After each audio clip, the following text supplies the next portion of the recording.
From Wood TV 8, this is a breaking news alert. Thanks for joining us now at noon. I'm Emily Leonard. And I'm Tom Hillen. We are continuing our breaking news coverage in the death of Patrick Lyoya. You watched live here on Wood TV 8 this morning as a Kent County judge ruled that former officer Christopher Schur will stand trial for the killing of Patrick Lyoya. While there's no doubt that Officer Schur shot and killed Lyoya, the question that must be decided is whether the officer was acting in self-defense.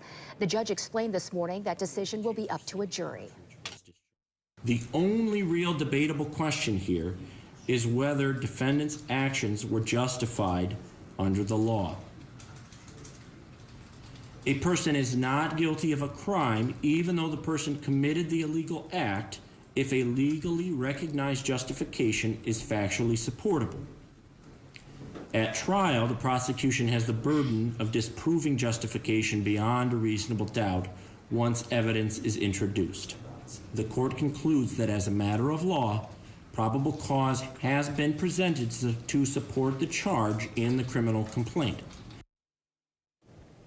We have live team coverage getting reaction from the prosecutor's office and Schur's attorney and Patrick Lyoya's family. We start with Target 8 investigator Ken Kolker.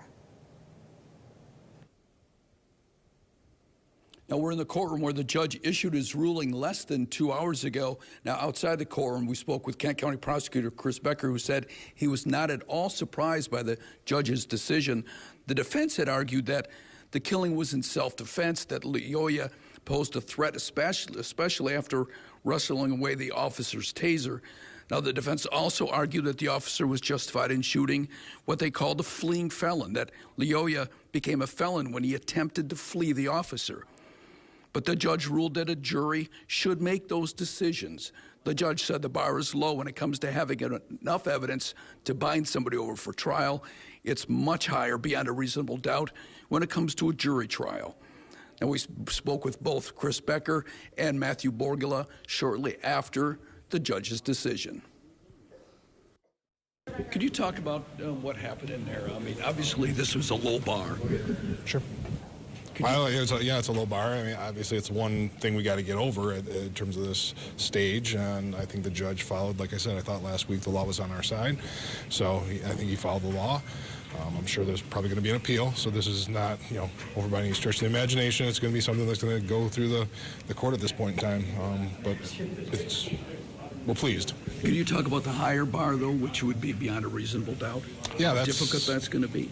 Well, it's no difficult than any other trial. That's always the burden we have, is proving our case beyond a reasonable doubt. That's going to be up to a jury ultimately, but that's no different than any other case we've had and any other standard we've ever had in any case before the court. And you think you have the evidence for that? Obviously, if I wouldn't be proceeding this case, if I didn't think there was something that we could do with that. And all the wrangling you saw in the courtroom on Friday was really about the law, not necessarily the facts. I mean, we weren't really arguing over the facts, because if there's a question of fact for a jury, that typically means the case gets bound over. And so what the argument was in there was, what is the law?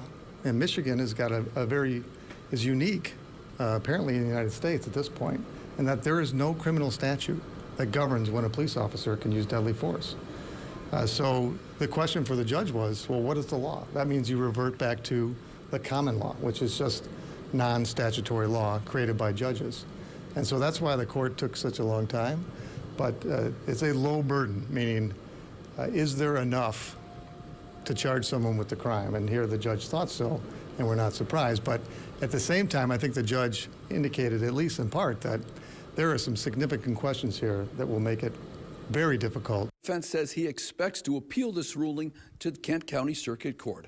Live in Grand Rapids, Ken Kolker, News 8. We are also hearing from Patrick Lyoya's family about this ruling. Gabrielle Pfeiffer continues our team coverage now. The family says that they are relieved after the judge's decision. It's been nearly 7 months now since Patrick was shot and killed by former GRPD officer Christopher Schur. We spoke with the family. The father said that sitting through this preliminary hearing over the last couple of days has been very difficult for them, just as they have been rewatching the moments that Patrick was killed. They also felt like the defense was making their their son out to be a criminal. After the judge's decision, the family does feel positive that things are moving in the right direction. My reaction is iko juu ya hii kifo ya Patrick for the death of my son Patrick. Ni muda wa miezi 7 sasa. Almost 7 months now. Yani roho ya familia inavunjika. Our heart still broken. The family still mourning Patrick. Lakini tunaenda kushukuru Mungu. I want to say thank to God. Na kushukuru timu yote ya Beka. And to say thank you to the team of the prosecutor Baker. Na Judge Ayub. And the Judge Ayub. Sikuwa najua kama ninaweza nikakutanana na familia kama zile. I didn't know that I would be able to meet people like this. Lakini Ayubu ameonyesha kama kuwa ni mzazi. And Ayubu showed that he's a parent, he has the heart of a parent. Beka alionyesha kuwa mzazi. And Beka showed that he's a parent to the heart of a parent. Na timu yake yote lawyer mwenye tuko naye. And his entire team and the lawyer, Mr. Johnson. Kwa kweli wanaenda kusaidia familia yangu. And really they're helping my family. Na kwa hivi nasikia roho yangu kama imekuwa sawa, imetakata kidogo juu nimekutana na familia yenye inaenda kutusaidia. And for this I'm feeling like my heart is receiving a little bit relief because I'm seeing people around me who are helping me to get the justice.